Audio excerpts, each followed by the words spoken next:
Sa gitna ng pagwa-water cannon ng China Coast Guard sa Rore Mission patungong Ayungin Shoal, namataan ng ilang eroplano, helicopter at barko ng Chinese Navy, gayon din ng mga Chinese militia vessel. Bago ang pangaharas, namataan din ang isang barko ng US Navy. Saksi, sina Chino Gaston at Joseph Moro. Hindi lamang mga barko ng China Coast Guard ang namataan sa gitna ng Rore Mission patungong Ayungin Shoal noong March 5. Takip silim ng March 4 habang papalapit ang mga Pilipino sa Sabina Shoal, paikot-ikot ang helicopter ng Chinese Navy.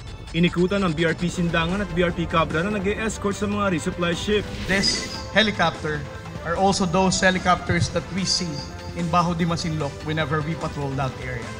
So we know for a fact that this is a PLA Navy helicopter.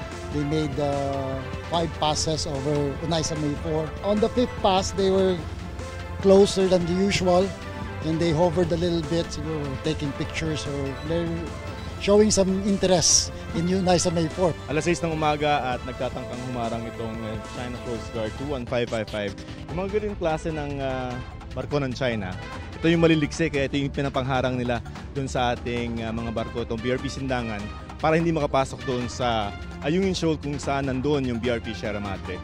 Isang hindi makilalang aircraft din ang umiikot ng bumangga ang China Coast Guard sa BRP Sindangan at binomba ng tubig ang Unaysa May 4. Minamonitor din na 5 barko ng China Coast Guard, 12 Chinese militia vessel, 3 barko ng Chinese Navy at 3 warship ng China. Madami siya, that's not the usual.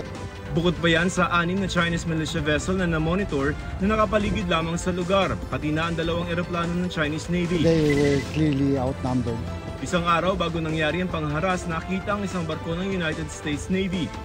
Pero walang kinababahala ang AFP Western Command. That's the usual freedom of navigation patrols. Sabi naman ng spokesman ng US Embassy ng Amerika daw lilipad, maglalayag at mag-ooperate saan man pinapayagan ng international law.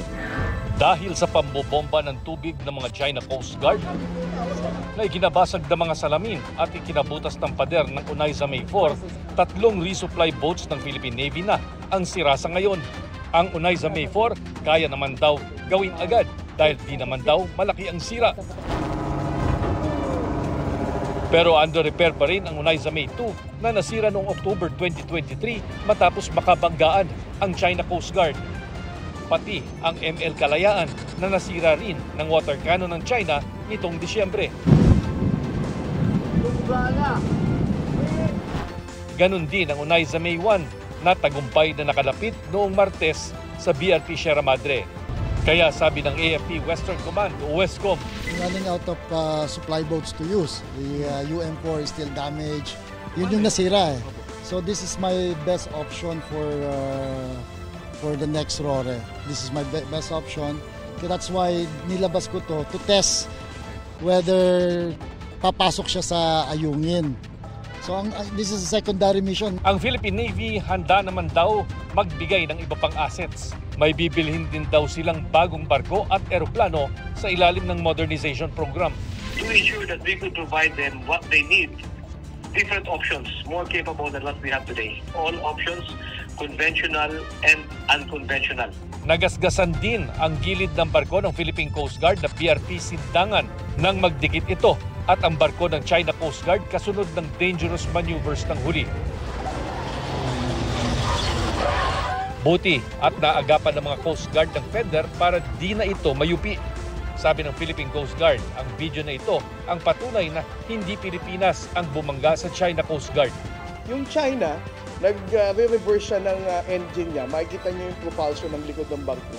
Para for the vessel to stay on her position at ma-block talaga yung barko natin. Ang dagat, hindi yan katulad ng kotse. Na kapag huminto ka, preno, tapos na. Ang magagawa mo na lang dyan is you're going to stop your engine or you're going to use your propulsion reverse para ma-arrest mo yung drift. Tugon yan sa giit ng China na Pilipinas ang nambangga. Pag-aaralan raw ng National Security Council ang panukala ng ilan na hingan na ng danyos ang China.